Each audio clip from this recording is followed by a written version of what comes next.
আসসালামু আলাইকুম রাহমাতুল্লাহ। প্রিয় দর্শক, আজ নিয়ে এসেছি মজাদার চিকেন রেসিপি। মজাদার চিকেন রান্না আমরা কম বেশি করে থাকি, তবে আজকের এই চিকেন রান্নাটা একটু ভিন্নভাবে করে নিয়েছি। চিকেন রান্নার সকল প্রস্তুতি আমার ভিডিওতে রেখেছি। আশা করি আজকের রেসিপিটি আপনাদের বেশ ভালো লাগবে।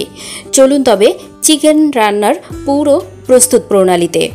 চিকেন রান্না করার জন্য আমি কিছু উপকরণ এখানে নিয়েছি। চিকেন রান্না করার জন্য আমার লাগছে একটি চিকেন। এখানে আমি সোনালী মুরগিটা নিয়েছি, রেগুলার কাট করে নিয়েছি। এখানে ছোট ছোট করে পিস করে নিয়েছি। হাড়, মাংস, রান সব ধরনের মাংসই এখানে রেখেছি। কলিজা, গিলা সব একসঙ্গে দিয়েই আমি আজ রান্না করে দেখাবো। আর এখানে নিয়েছি কিছু গুঁড়া মশলার মধ্যে রেখেছি আদা গুঁড়া। এখানে আমি আদা গুঁড়া নিয়েছি 2 চা চামচ। এটাকে আমি শুকনো করে গুঁড়া করে নিয়েছি। আর এখানে নিয়েছি 2 চা চামচ জিরা গুঁড়া, হলুদ গুঁড়া নিয়েছি 1.5 চা চামচ এবং শুকনো ঝালের গুঁড়া নিয়েছি 2.5 চা চামচ। আর লবণ নিয়েছি 1.5 চা চামচ। আপনারা আপনাদের স্বাদ মতো ব্যবহার করবেন। এখানে আমি নিয়েছি কিছু গোটা মশলা। এখানে আছে তেজপাতা, লবঙ্গ, দারচিনি এবং এলাচ।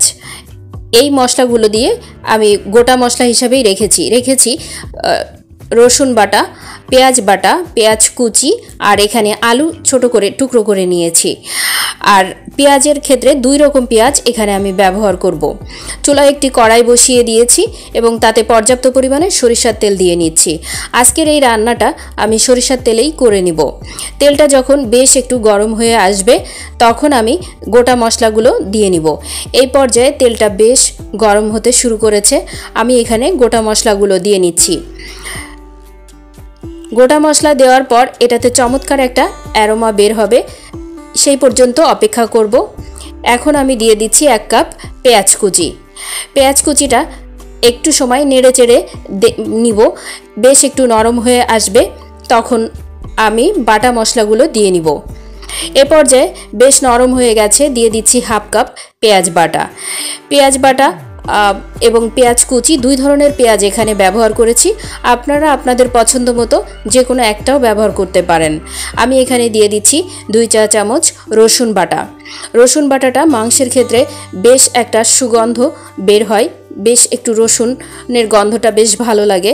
আপনারা আপনাদের পছন্দ মতো দিতে পারেন অথবা এখানে 2 চা চামচ রসুন ব্যবহার করতে পারেন। এ পর্যায়ে আমি গুঁড়া মশলাগুলো দিয়ে নিচ্ছি। লবণ, হলুদ, শুকনো ঝালের গুঁড়া, আদা গুঁড়া এবং জিরা গুঁড়া, এই সবটা একসঙ্গে দিয়ে এখন এটাকে কষিয়ে নিব। আজকের এই রান্নার একটা সিক্রেট, সেটা হচ্ছে আমি গরুর দুধ দিয়ে রান্না করে নিব। এখানে 1/2 কাপ গরুর দুধ নিয়েছি এবং এই মশলাটাকে এই 1/2 কাপ গরুর দুধ দিয়েই কষিয়ে নিব। কষানোর ক্ষেত্রে একটু সময় নিয়ে এবং চুলার জাল বেশ একটু কমিয়ে দিয়ে রান্না করে নিব। আমি আরও একবার দিয়ে নিচ্ছি। মশলার এই কাঁচা ভাবটা যখন থাকবে না তখন আমার মশলাটা কষানো কমপ্লিট হবে। এই তো এখন বেশ তেল ছাড়তে শুরু করেছে। আমার মশলাটা কষানো হয়ে গেছে। এখন যে কেটে ধুয়ে রাখছি মাংসগুলো এখন দিয়ে দিচ্ছি। এ পর্যায়ে আপনারা কলিজাটা একসঙ্গে দিবেন না, তাহলে নাড়াচাড়াতে কলিজাটা নষ্ট হয়ে যেতে পারে। আমি আলাদা করে রেখেছি। এখন এই মাংসগুলো দিয়ে বেশ একটু সময় নেড়ে চেড়ে মশলার সঙ্গে মিশিয়ে নিব। চমৎকার এই চিকেন রেসিপিটা আপনারা যদি সুযোগ হয় তো গরুর দুধ দিয়ে রান্না করে নেবেন, এটাতে অনেক বেশি মজা হয়। আমি দিয়ে দিচ্ছি 2টা আলু কেটে রেখেছিলাম, আলু টুকরাগুলোকে সব মশলার সঙ্গে এই পর্যায়ে আমি মিশিয়ে নিব। আলু এবং মাংসের সঙ্গে মশলাটা মেশানো হয়ে গেছে। আমি কিছু সময় এটাকে এভাবে কষিয়ে নিব। যখন তেলটা উপরে উঠে আসবে তখন আমি এটাতে পানি দিয়ে নিব। বেশ একটু সময় মাঝে মাঝে একটু তল উপর করে নেড়ে না দিতে হবে, নিচে ধরে যাওয়ার সম্ভাবনা আছে। এ পর্যায়ে বেশ একটু তেল উঠতে শুরু করেছে। আমি আবারও নেড়ে দিচ্ছি। এখন কিছু সময় আমি ঢেকে এটাকে কষিয়ে নিচ্ছি। 4-5 মিনিটের মতো আমি ঢেকে কষিয়ে নিব। এখন বেশ কষানোটা অনেকটা হয়ে গেছে, তেল উঠে গেছে।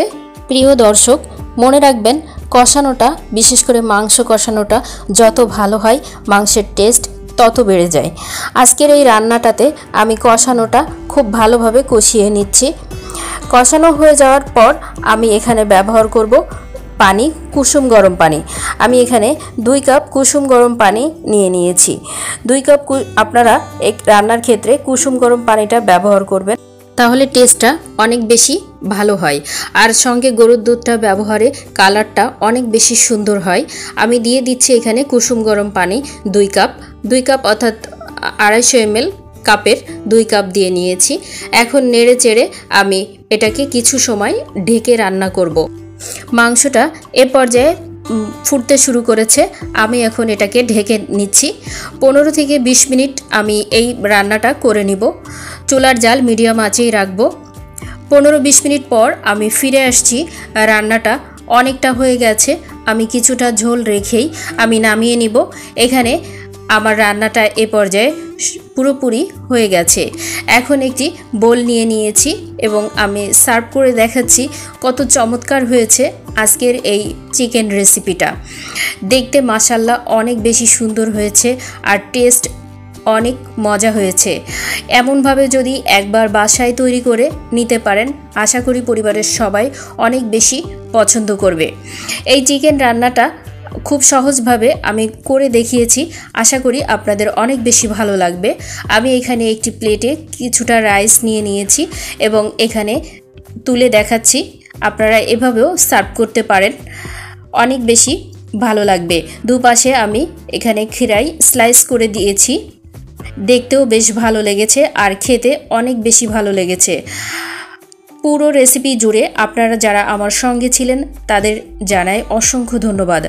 পরবর্তী ভিডিওর আমন্ত্রণ জানিয়ে এবং আমার প্রিয় দর্শকদের মঙ্গল কামনা করে এখানেই শেষ করছি। আল্লাহ হাফেজ।